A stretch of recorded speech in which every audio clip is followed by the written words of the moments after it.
baluhu bin nahar.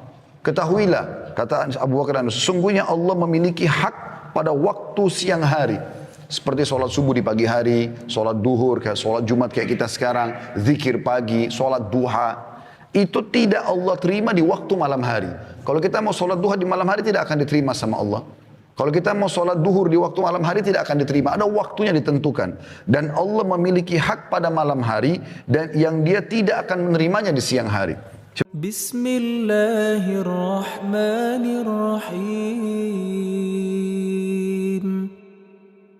Kepadanya kita memuji, meminta pertolongan serta bertaubat dari dosa-dosa kita.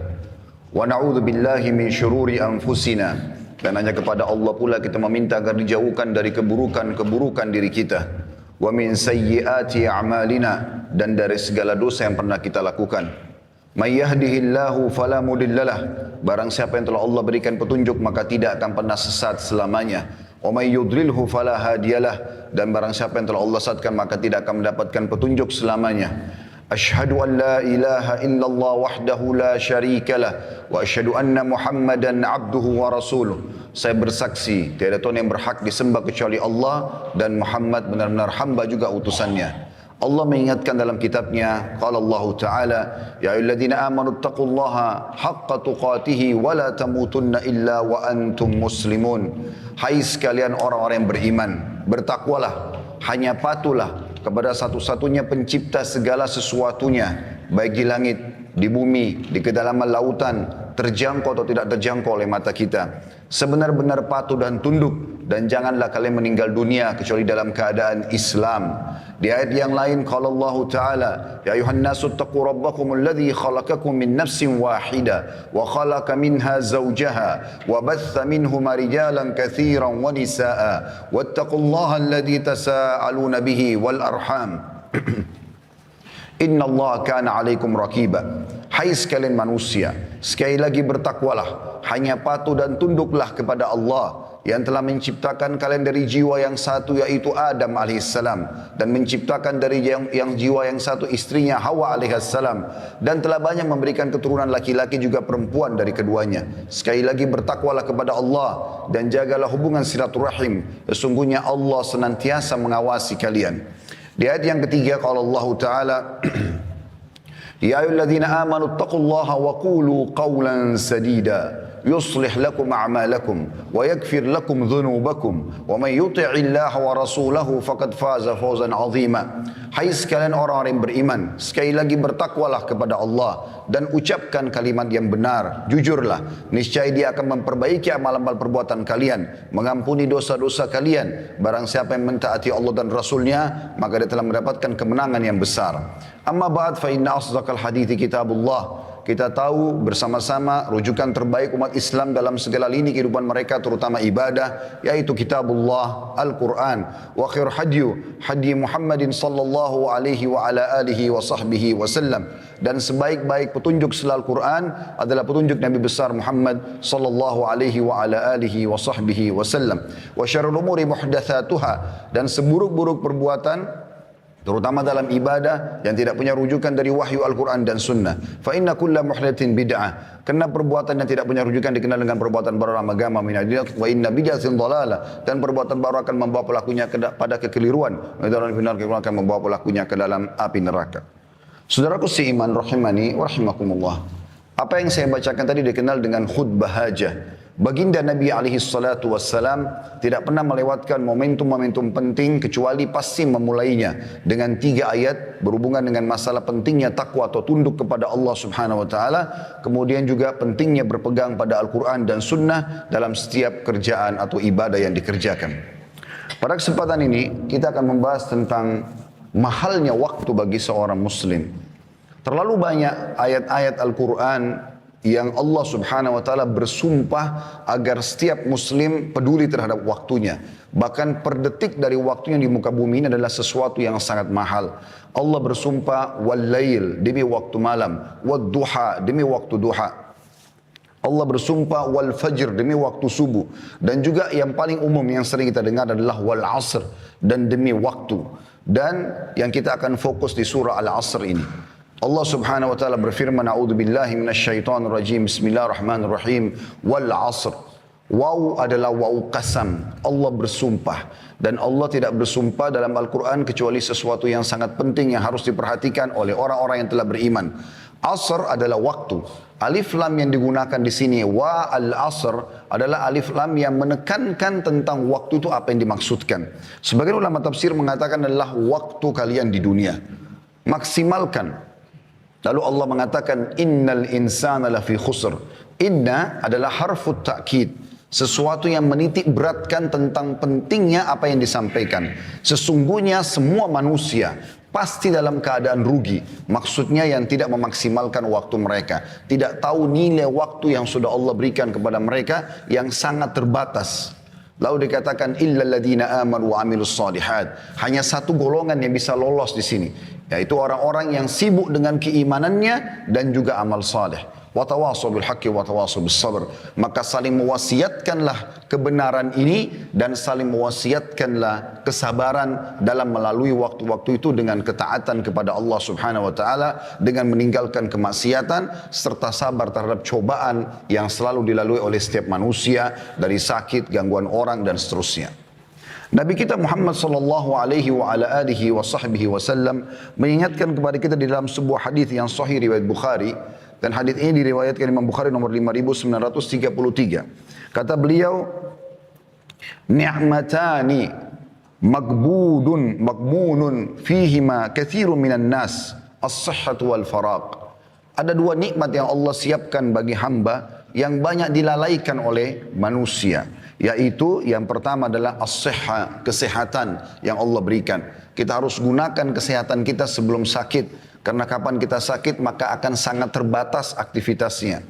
Kemudian yang kedua adalah waktu yang lowong. Jadi kebanyakan orang subhanallah pada saat dia menemukan waktu malam yang panjang, maka dia sibukkan dirinya untuk menghabiskan waktu itu dengan hal-hal yang kosong. Atau siang yang dianggap panjang, maka juga dimaksimalkan dengan hal-hal yang kosong. Mungkin dengan hanya tidur saja, mungkin hanya dengan bersenda gurau, mungkin hanya dengan obrolan kosong, dan seterusnya. Padahal per detiknya waktu kita sangat mahal. Begitu ruginya seseorang yang menyia-nyiakan waktunya di dunia ini kalau dia tidak pakai untuk beribadah.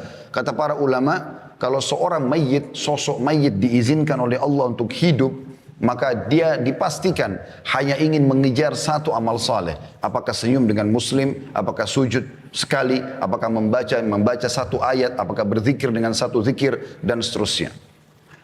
Ada hal-hal yang harus kita perhatikan tentang pentingnya atau urgensi waktu itu. Kenapa kita harus maksimalkan? Yang pertama teman-teman sekalian, waktu adalah modal terbaik kita untuk mengejar apapun yang terbaik yang Allah janjikan di akhirat. Dan juga di dunia pasti akan ikut prestasi-prestasi orang yang mengejar dan mengisi dengan hal yang bermanfaat. Hasan Basri rahimahullah berkata, ya ibna Adam, innama anta ayyamun, kullama zahaba yawmun zahaba ba'duk. Wahai anak Adam, kau ini hanya seperti waktu atau kumpulan hari saja. Setiap kali satu hari berlalu, maka hilanglah bagian dari dirimu. Juga diriwayatkan dari Umar bin Abdul Aziz rahimahullah, beliau mengatakan, innal laila wan nahar ya'malani fika fa'mal fihima.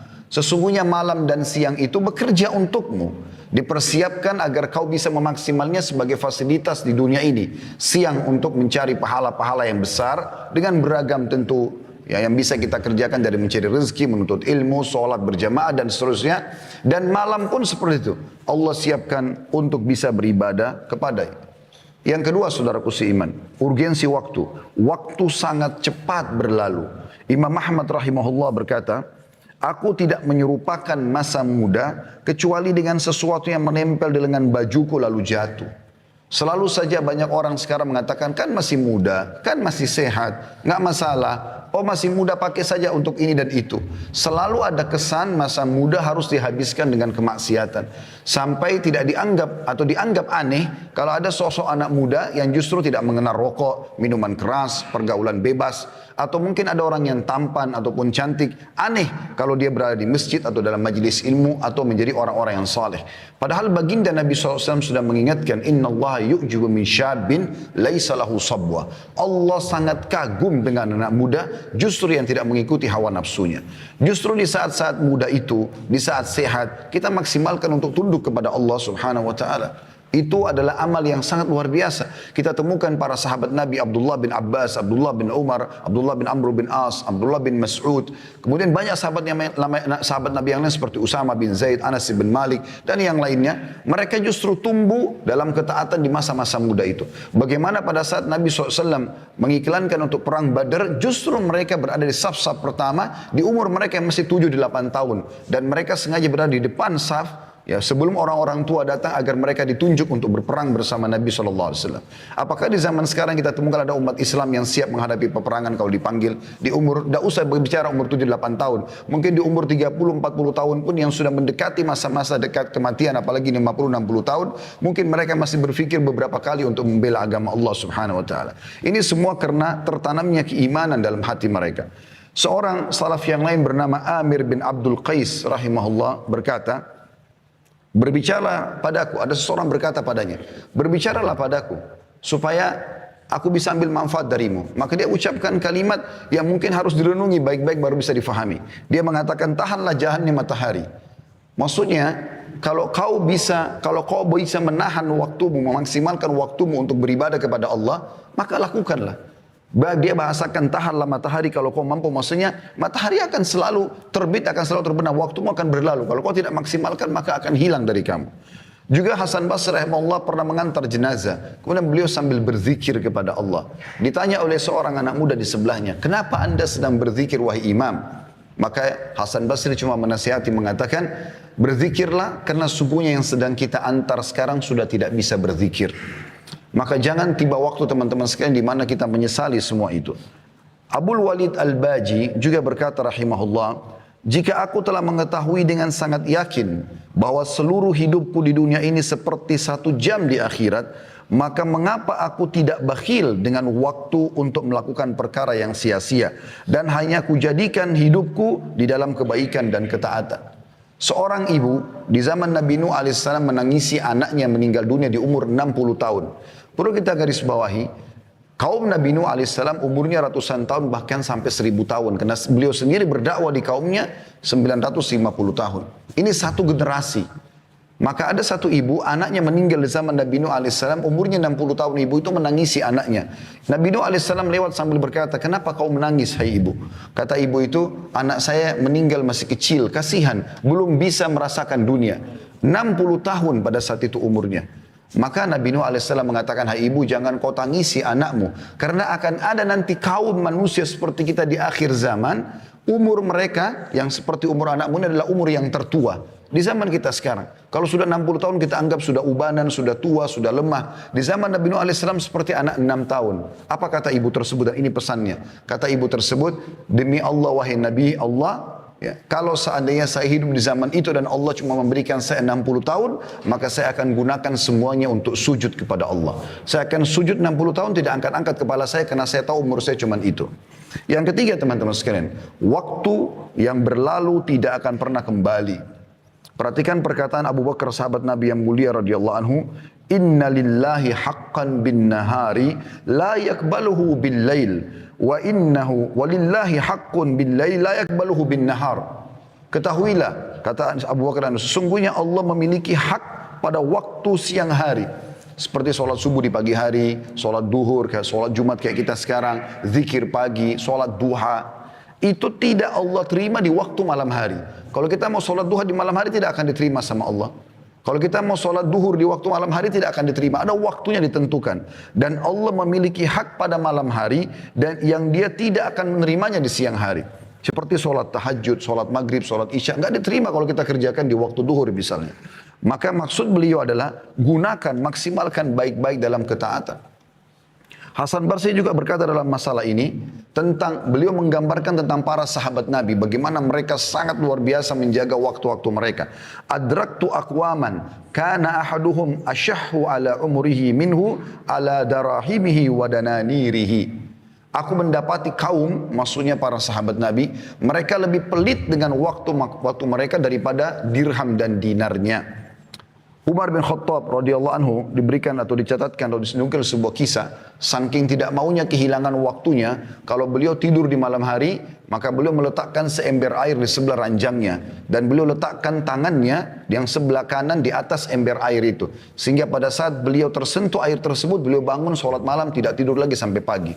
Beliau tidak memikirkan lagi berapa menit, berapa jam tidurnya. Seperti sebagian orang di antara kita. Oh, saya masih baru 1 jam. Oh, saya masih baru 2 jam. Seakan-akan dia rugi kalau dia harus mendirikan sholat malam. Imam Nawawi rahimahullah meninggal belum 40 tahun umurnya. Tapi tidak ada yang tidak mengenal karya tulisnya. Ada banyak buku-buku yang beliau tulis yang luar biasa berkahnya. Yang sudah masyhur daripada hadis Arba'in Nawawi, Riyadus Salihin, yang hampir semua umat Islam konsumsi di seluruh dunia sekarang. Diterjemahkan dalam sekian bahasa. Apa yang Anda tahu apa yang dia lakukan? Dia selalu kalau mau tidur malam hari, tidurnya sambil berdiri. Beliau sambil berdiri sambil pegang buku dan menyandarkan punggungnya di dinding dan satu kakinya disandarkan di dinding, satunya menopang tubuhnya. Kalau dia terbangun, matanya terbuka, langsung baca buku. Begitu mereka mengisi waktu-waktu mereka dengan hal-hal yang bermanfaat. Yang keempat teman-teman, manusia tidak mengetahui kapan berakhirnya waktu yang diberikan kepadanya. Kita tidak pernah teman-teman mengetahui kapan kita meninggal dunia. Keliru sekali persepsi sebagian orang menganggap dia akan meninggal kalau dia sudah masuk di ICU. Dia akan meninggal kalau sudah ubanan. Dia akan meninggal kalau sudah umur 60 tahun. Bukankah banyak fakta kita lihat di sekitar kita yang meninggal masih bayi, masih anak-anak, masih remaja, belum menikah, ataupun baru menikah, atau baru akan menikah di malam pernikahannya. Banyak sekali kasusnya. Dan Anda pun sama saya seperti itu. Kita ini teman-teman, kata para ulama, sedang berjalan ke liang lahat masing-masing. Tinggal menunggu siapa yang masuk duluan ke liang lahat tersebut. Sangat konyol kalau selalu orang berkata, oh saya masih muda. Ini keliru. Seakan-akan mati tidak akan menjemputnya. Dan kalau ajal datang, tidak akan lagi ada cara untuk bisa menahannya. Apa yang terjadi di kalangan manusia, tabrakan, penyakit kronis, pesawatnya jatuh, misal apa saja kejadian tenggelamnya kapal yang dia naik kapal laut misalnya. Ini hanya bahan cerita manusia. Oh dia meninggal karena sakit. Oh dia meninggal karena tabrakan. Intinya ajalnya telah datang. Seorang salafus saleh bernama Abdullah. Dia lagi ada di kemahnya di masa klasik dulu. Kemudian lagi makan siang. Datang seseorang dengan kecepatan tinggi menunggangi kudanya sampai debu berterbangan. Kemudian turun dari kudanya lalu membuka pintu kemah, ya. Si Abdullah lalu berkata, wahai Abdullah, ada informasi penting. Lalu Abdullah sambil makan dengan tenang, beliau kemudian mengangkat kepalanya sambil mengatakan, bicaralah. Dia mengatakan, anakmu baru saja dibunuh orang. Yang unik di sini, Abdullah tidak terlihat panik sedikit pun. Beliau dengan sangat tenang memberhentikan kunyahan mulutnya sambil mengatakan inna lillahi wa inna ilaihi raji'un. Kami milik Allah, kami akan kembali kepada Allah. Lalu kemudian dia lanjutkan kunyahan makanannya. Maka orang itu penasaran, mungkin Abdullah belum dengar anaknya dibunuh orang. Dia ulang yang kedua kali. Wahai Abdullah, anakmu mati ditusuk orang. Abdullah tetap dengan kondisi yang sama, tenang sekali jiwanya. Kemudian dia memberhentikan ucapan atau makanannya. Kemudian dia mengatakan inna lillahi wa inna ilaihi raji'un. Lalu dia lanjutkan lagi makanannya. Orang ini karena penasaran dia ulang yang ketiga kali sambil berkata, wahai Abdullah, demi Allah saya melihat seseorang memegang pisau, menusuk dada anakmu, keluar darah, meninggal dunia. Artinya tidak ada lagi yang lebih jelas dari bahasa ini. Maka Abdullah tetap sama kondisinya. Memberhentikan kunyahan mulutnya. Kemudian dia mengatakan inna lillahi wa inna ilaihi raji'un. Lalu dia kembali makan lagi. Maka orang ini kena penasaran lalu dia mengatakan, wahai Abdullah, jelaskan kepada saya. Apa sebenarnya yang sedang ada di benak anda? Kok bisa anak anda dibunuh orang anda tenang?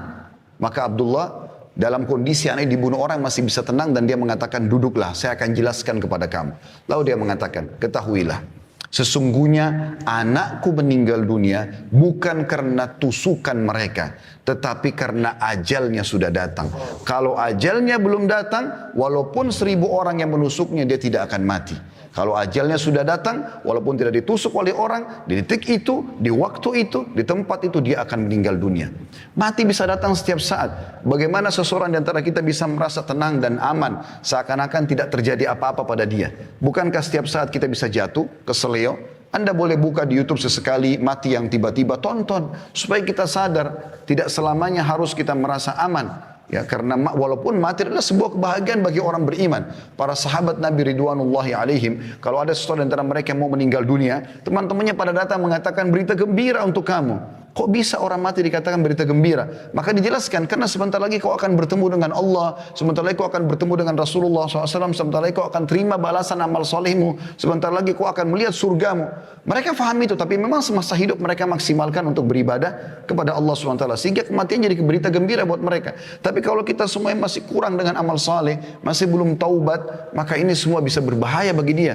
Karena kata Nabi SAW, kalau anak Adam meninggal dunia terputus sumber pahalanya. Kecuali dari 3, yang sudah masyhur, sedekah jariah, ilmu yang bermanfaat atau anak saleh yang mendoakan. Artinya akan ada orang-orang yang bisa bertambah amalnya, tapi itu dibantu oleh orang lain atau dia sudah menjadikan aset selama dia hidup.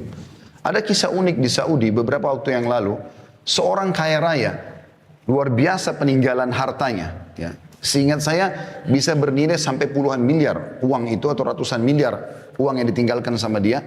Tapi dia karena selalu sibuk dengan bisnis sampai tidak sempat menikah. Dan dia jauh dari kerabatnya. Ya, dia selalu memblokir dirinya tidak bertemu dengan kerabatnya. Intinya, pada saat dia meninggal dunia, pemerintah Saudi, tepatnya pengadilan, itu menahan hartanya semua. Dan mencari tahu mana ahli warisnya. Ditemukan hanya ada 3 ahli waris pada saat itu. Dan ini sepupu yang jauh. Karena sudah tidak ada kerabatnya. Orang tuanya sudah meninggal, pamannya sudah meninggal semua.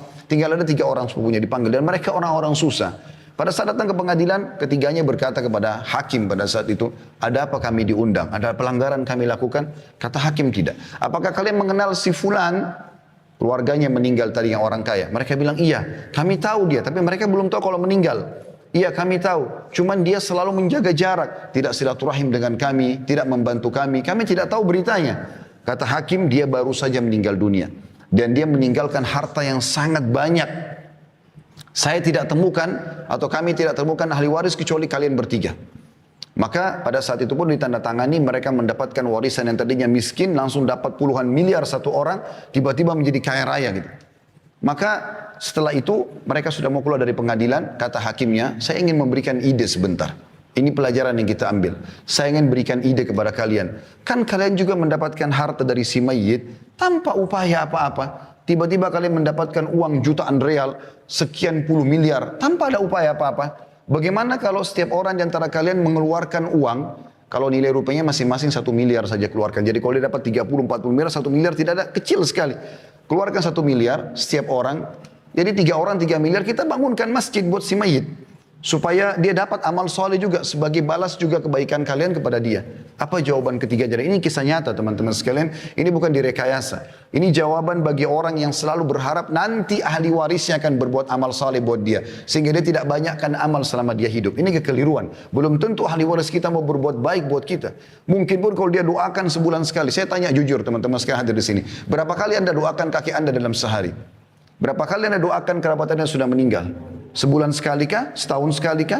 Awal kita meninggal hari pertama, hari kedua, hari ketiga, hari ke-10, 1 bulan, 1 tahun masih dikenang. Setelah itu akan dilupakan. Maka yang tertinggal adalah amal yang anda kerjakan. Apa kata kerabat yang pertama? Dia mengatakan saya punya utang banyak, saya mau lunasi.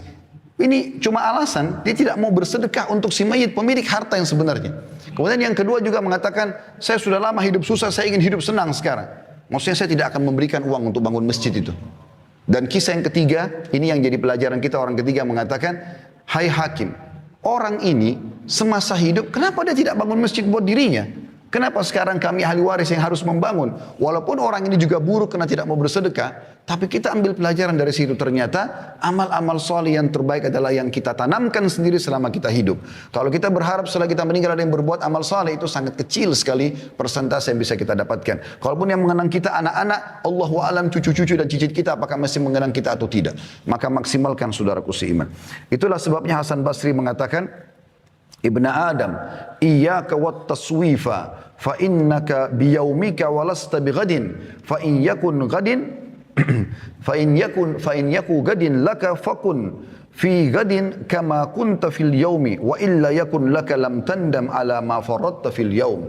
yang artinya wahai anak Adam, janganlah engkau menunda-nunda amalan-amalanmu, karena engkau memiliki kesempatan pada hari ini, adapun besok pagi atau besok hari belum tentu engkau memilikinya. Jika engkau bertemu besok hari, maka lakukanlah pada esok hari itu sebagaimana engkau lakukan pada hari ini. Jika engkau tidak bertemu dengan esok hari, maka engkau tidak akan menyesal atas sikapmu menyia-nyiakan waktu itu sendiri.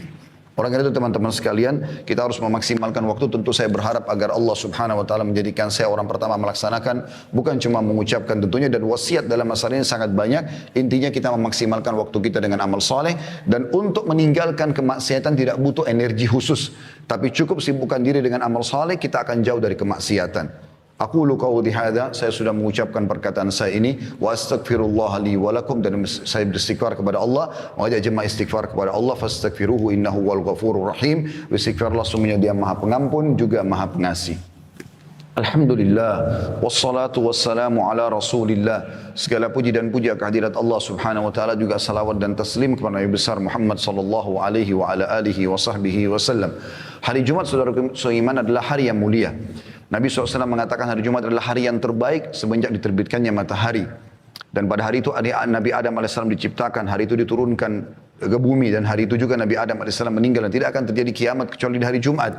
Nah, hari Jumat ada waktu mustajab doa. Ada dua riwayat yang menjelaskan masalah itu. Riwayat pertama adalah riwayat Imam Muslim. Kata Nabi SAW, hari Jumat ada dua waktu di mana diterima doa kaum muslimin, dan fokuslah pada saat khatib berada di khutbah kedua sampai diiqamahkan solat. Makanya semua khatib berdoa di khutbah kedua. Kemudian hadis yang kedua riwayat An-Nasai, kata Nabi SAW, Jumat adalah 12 waktu. Kalau kita sekarang mungkin 12 jam dari subuh sampai maghrib. Tidak ada seorang muslim pun yang berdoa di 12 waktu itu kecuali diijabah sama Allah, dan fokuslah selepas asar sampai terbenam matahari. Maka jangan kita sisakan dua waktu ini, mari kita hadirkan hati dan pikiran kita untuk berdoa kepada Allah Subhanahu wa taala. Semoga Allah ijabah permohonan kita. Alhamdulillahirabbil alamin. Kami memuji-Mu ya Allah sebagaimana layak Kau dipuji sebagai pencipta, dan kami mengucapkan salam hormat kami kepada Nabi Muhammad sallallahu alaihi wa ala alihi wa sahbihi wasallam, sebagaimana Engkau telah mengucapkan salam hormat kepadanya bersama para malaikatmu, dan juga sampai Kau terima salawat itu dari kami. Ya Allah, kami tidak berkumpul di salah satu dari rumah-rumah-Mu ini kecuali karena ingin menjalankan perintah yang telah Engkau wajibkan kepada kami, yaitu salat Jumat. Maka kami memohon kepada-Mu ya Allah, terimalah amal ini dengan pahala yang sempurna, serta terimalah seluruh amal-amal soleh yang pernah kami kerjakan selama atau sebelum kami, yang sudah kami kerjakan sebelumnya dan sedang kami kerjakan, dan juga yang akan kami kerjakan sampai menjelang ajal datang dengan pahala yang sempurna. Dan ya Allah, kami mohon kepada-Mu, maafkanlah seluruh kesalahan-kesalahan kami, kesalahan orang tua kami, seluruh kerabat kami, seluruh orang yang mengenal kami, dan juga seluruh muslimin dan muslimat, mukminin dan mukminat yang hidup dan juga yang sudah meninggal. Ya Allah, jadikanlah negara kami Indonesia negara yang aman, tentram, damai, seluruh umat Islam di bawah naungan ukhuwah Islamiyah. Angkatlah perselisihan di antara mereka, dan dalam hal ibadah kembalikanlah mereka kepada Al-Quran dan Sunnah. Dan ya Allah, tolonglah saudara-saudara kami di Palestina, di Syria, di Yaman, di Irak, di Myanmar, di Ahsa, di Libanon yang sedang tersiksa dan tertindas. Ya Allah, ikhlaskan niat mereka, terima para syuhada mereka,